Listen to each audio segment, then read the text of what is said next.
Hi, I'm Alfredo Brillembourg. I'm co-founder of Urban Think Tank along with my partner Hubert Klumpner. I think design can have a major impact in cities and in the world and in this urbanized planet that we live in. Design can rethink values.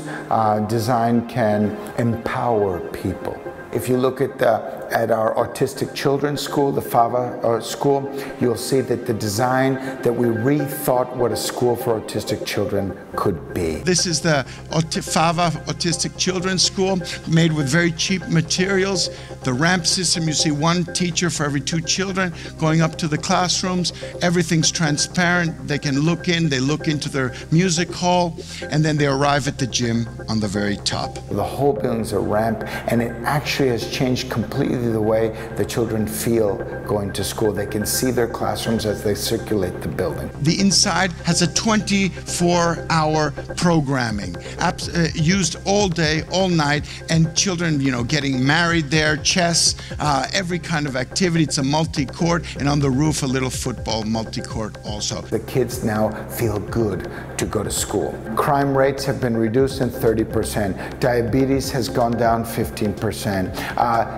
Reinsertion back into school, 50%. Kids are back in school because it creates a whole kind of community program. What we want to do is to re-knit together architects, NGOs, and industries, all back together into kind of a bond. We have to rethink, like Lefebvre says, rethink the city, the university of the city, because the city's complex. We need to adapt design. We need to find ways in which corporate responsibility and companies rethink their products. So we began doing these small projects, dry toilets, because up on the hillsides of these slums there was very bad water connection. You could bring water up with pressure, but how do you get water down? The UN wants to measure poverty in terms of how many toilets per person. They want to get it down 1 toilet to every 50. So there's the dry toilet, and now it's a beautiful composting garden. They changed the buckets of compost, and they have a little shower, and they collect the rainwater. We have to look for really local ideas, and more you will find popping up all over the world, designers, local designers that are really adding innovation. So it's no longer about looking towards the globalized capital cities and the designs produced by Foster, Zaha, and Rogers and others who are great.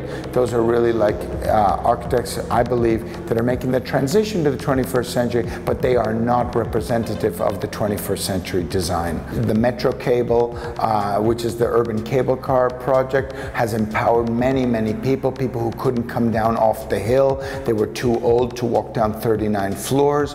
There were no roads, so therefore the cable car now gives them access to the city in 10 minutes. Mobility is the great democratizer. Mobility of connecting the informal with the formal, so the poorest neighborhoods with the richest neighborhoods. So we took a very significant slum in the entrance. We proposed to the mayor. It took us 10 years with the community to convince the mayor that this had to be done. This is now the whole ring. You have the metro line below. You fly up into the air 3 stations above, and you fly back down. And all along the ring are all these social programs that we've been able to develop.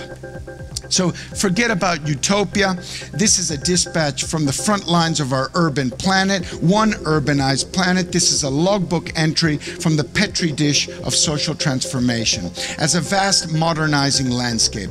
So today in absence of the utopias and failed dreams of the 50s, car metropolis, we search for an alternative urbanism, an ideal to keep the city with tight-knit communities. Do not let the car take it over. Pregnant women, children were not going to school because they would have to go down 39 floors. Who would protect them? Who would take them? Imagine just bringing them up and down the hill. Now they can go to school. So I think that's empowered tremendously. The whole hill is under transformation. Well, we began this idea of social design, youth-based design. Youth became the real thing. We wanted to debunk the myths of marginality, that informal settlements were not a problem but the solution. They were the de facto solution because the governments couldn't deal with housing. I'm less impressed by an aesthetic of a project. What I'm interested in, what did it do? What impact did it have? How did it impact the community, the 1 square kilometer, 1 square mile around? How did it engage people? We mapped out the growth of slums up to 2005, is that mad? The first time it was evident, 60% of the population of Caracas was living in slums on 40% of the territory. I believe that we will move slowly much more to a kind of interface design where community has a big say. So let's work on the fundamentals as designers. The rest, people can take care of.